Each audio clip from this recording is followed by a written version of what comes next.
আসসালামু আলাইকুম। আপনারা অনেকেই আমাকে বলেন যে, "ভাইয়া আমার নেটিস রাউটার আছে এবং আমি একজন মানুষকে আমার ওয়াইফাইয়ের পাসওয়ার্ডটা দিয়েছি এবং সেই মানুষটা অন্য একজন মানুষকে সে তো আমার ওয়াইফাইটা নিছে।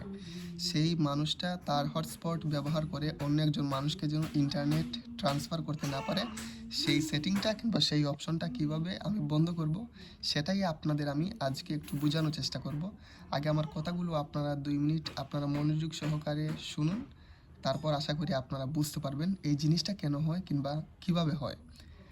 প্রথমত আমি আপনাদের বলি, অধিকাংশ মানুষের নেটিস রাউটারের মডেলটা হচ্ছে WF2409E মডেলের রাউটার। এই মডেলের রাউটার আমারও আছে। আপনার অজান্তে কেউ ওয়াইফাই কানেক্ট করে সেটা আবার হটস্পট কিংবা ওয়াইফাই ব্রিজ কিংবা শেয়ারিং বা অন্য কোনো উপায়ে শেয়ার করার যে একটা অপশন থাকে সেটা আপনারা কিভাবে বন্ধ করবেন। তবে কিছু কার্যকরী টেকনিক ব্যবহার করে এটি আপনি পুরোপুরি নিয়ন্ত্রণ করতে পারবেন। কিভাবে করবেন আমি আপনাদের বলি। প্রথম হচ্ছে মেক ফিল্টারিং। মেক ফিল্টারিং চালু করা আর এর সমাধান কি, মেক ফিল্টারিং আপনারা কিভাবে চালু করতে পারবেন। এটি করলে আপনার অনুমতি ছাড়া কেউ পাসওয়ার্ড জানলেও ওয়াইফাই কানেক্ট করতে পারবে না। আপনার নির্দিষ্ট ডিভাইসগুলোর মোবাইল, ল্যাপটপ, ম্যাক অ্যাড্রেস রাউটারে সেট করে দেবেন, ফলে অন্য কোনো ডিভাইস হটস্পট বা পাসওয়ার্ড দিয়েও আপনার ইন্টারনেট ব্যবহার করতে পারবে না, কখনোই না। আপনাদের আরেকটা কথা বলি, আপনারা এটি কিভাবে করবেন। এটি কিভাবে করবেন মেক ফিল্টারিং, এই বিষয়ে আমার ইউটিউব চ্যানেলে অনেক ভিডিও দেওয়া আছে। আশা করি সেই ভিডিওগুলো দেখলে আপনারা বুঝতে পারবেন। তবুও আপনাদের বোঝানোর স্বার্থে আমাকে অনেক মানুষ কমেন্ট করে, অনেক মানুষ হোয়াটসঅ্যাপে বলেন, মানে আমাকে কল করে বলেন অনেক মানুষজন যে এই সমস্যাটায় ভুগছেন, এটা কীভাবে করব সেটাই আপনারা জানেন না। আমি আপনাদের সেই প্রসেসটাই এই মোবাইল দিয়ে আমি আপনাদের দেখিয়ে দিচ্ছি কীভাবে করবেন। প্রথমত আপনারা চলে যাবেন ক্রোম ব্রাউজারে। ক্রোম ব্রাউজারে গিয়ে আপনারা এই অ্যাড্রেস লাইনটুকু সার্চ করবেন। এই অ্যাড্রেস লাইনটুকু আপনারা সার্চ করবেন 192.168.1.1। এটা এন্টার করার পর কি হয়, এটা এন্টার করবেন।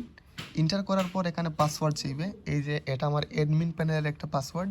অনেকের ওয়াইফাই পাসওয়ার্ড থাকে, আমার অ্যাডমিন প্যানেলের পাসওয়ার্ড একটা, আমার ওয়াইফাইয়ের পাসওয়ার্ড একটা। আমি আমার অ্যাডমিন প্যানেলের পাসওয়ার্ডটা দিয়ে দিই।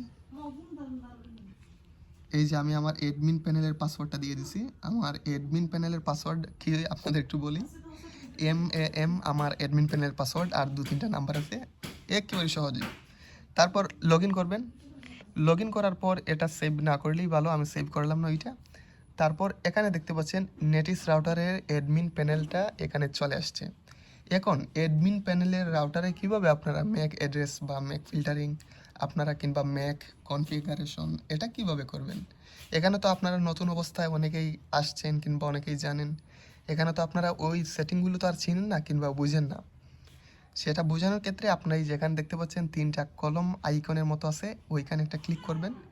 ক্লিক করার পর আপনারা দেখতে পাচ্ছেন মাঝখানে একটা আছে অ্যাপ্লিকেশন নামে একটা অপশন, ওইখানে একটা ক্লিক করবেন। ক্লিক করার পর নিচের দিকে চলে যাবেন।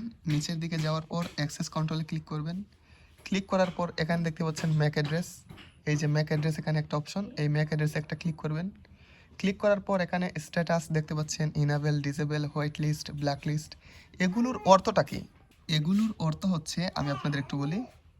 আপনারা এখানে দেখতে পাচ্ছেন ম্যাক অ্যাড্রেস ফিল্টারিং লিস্ট। এখানে যদি আপনারা ক্লিক করেন, তার আগে কিন্তু আমাকে অনেক ভাই কিংবা অনেক বোন বলেন, প্রথমে যে আপনারা যে কোনো মোবাইল কানেক্ট করেন আপনাদের ওয়াইফাইয়ের সাথে, তখন তো না আপনাদের এখানে নামটা তো আর নিজ থেকেই আসবে না। আপনারা এখানে নিজের নাম আগে মডিফাই করে নেবেন। যেমন ধরুন আমি আমার নাম লিখলাম। এখানে নাম লেখার পর এলাও ক্লিক করবেন। এই যে এলাও, তারপর এখানে সোর্স ম্যাক অ্যাড্রেস, এটা কোথায় পাবেন? এটা তো আমি আপনাদের ভিডিওতে দেখিয়ে দিয়েছি, তবুও এটা কোথায় পাওয়া যায় আমি আপনাদের সেটাই দেখিয়ে দিই। এই যে আপনারা চলে যাবেন ওয়াইফাইয়ে। এই যে আমি আমার ওয়াইফাই চলে গেলাম। ওয়াইফাইয়ে চলে যাওয়ার পর আপনারা এখানে কি করবেন, ওয়াইফাইয়ের এই যে নিচের দিকে আসবেন। এই যে এখানে আপনারা দেখতে পাচ্ছেন প্রাইভেসি। প্রাইভেসিতে একটা আছে মোবাইলের ডিফল্ট একটা ম্যাক অ্যাড্রেস, আরেকটা আছে র্যান্ডম। র্যান্ডম কি, ডিভাইসের ম্যাক অ্যাড্রেস কি? র্যান্ডম হচ্ছে আমি যখন ওয়াইফাইটা প্রতিনিয়তই বন্ধ করে আবার চালু করব, তখন র্যান্ডমলি এটা চেঞ্জ হবে। এই যে ম্যাক অ্যাড্রেস, আর ডিভাইসের হচ্ছে এই যে এটা ডিভাইসের ম্যাক অ্যাড্রেস। আর যদি এখানে আমি র্যান্ডম রাখি, এখানে র্যান্ডম রাখলে ওইখানে র্যান্ডম চলে আসবে।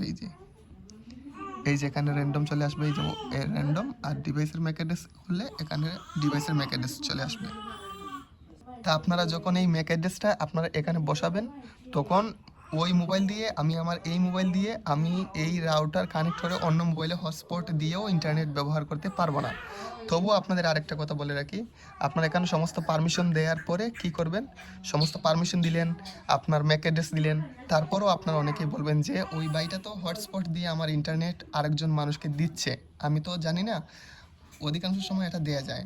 এটা কেন হয়? যদি এটার ম্যাক অ্যাড্রেস যদি আপনারা ডিভাইসের দিয়ে থাকেন, ওইটা কিন্তু আর কখনো সম্ভব নয়। আর আপনাদের সুবিধার্থে আমি আরেকটা কথা বলে রাখি, এটা সবচেয়ে জরুরি, ব্যান্ডউইথ কন্ট্রোল কিংবা স্পিড লিমিট করে দেয়া। আপনারা যাকে ওয়াইফাই দিচ্ছেন, যদি তাকে সন্দেহ হয় যে না ওই মানুষটা আরেকজন মানুষকে হটস্পট ব্যবহার করে অন্য একজন মানুষকে ইন্টারনেট ব্যবহার করার সুযোগ করে দিচ্ছে, ওনাকে আপনি কি করবেন? যদি আপনার কোনো পরিচিত মানুষ আপনার কাছ থেকে ওয়াইফাই কানেক্ট করে অন্যকে হটস্পট দিতে থাকে, তবে আপনি তার ডিভাইসের জন্য স্পিড একদম কমিয়ে দিতে পারেন। সে কখনোই দেখবে না আপনার হটস্পট, সে কখনোই পারবে না হটস্পট অন করে নিজের মোবাইলে নেট চালাতে কিংবা অন্যকে দিতে।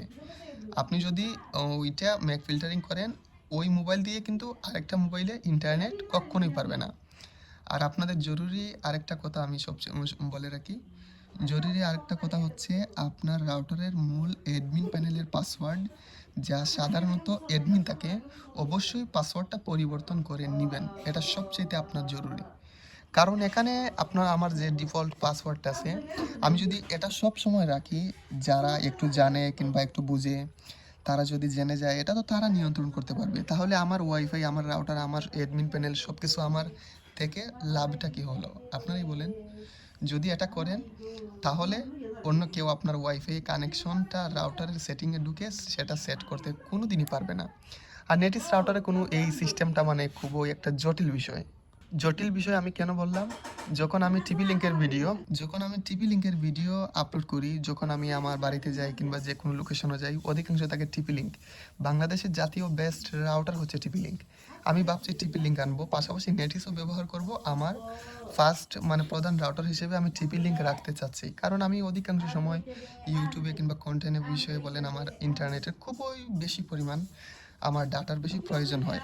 আর টিপি লিঙ্কের ক্ষেত্রে যদি ডিভাইস আইসোলেশনটা আপনারা ব্যবহার করেন, এক মোবাইলে যদি ডিভাইস আইসোলেশন আমি ক্লিক করে অন করে দিই, ওইটা কিন্তু আর জীবনেও সম্ভব না হটস্পট কানেক্ট করে আরেকজনকে ইন্টারনেট দিতে। কিন্তু নেটিস রাউটারে এই একটু সমস্যা, এই ঝামেলাটা মানে নিজে একটু নিয়ন্ত্রণ করাটাই ভালো।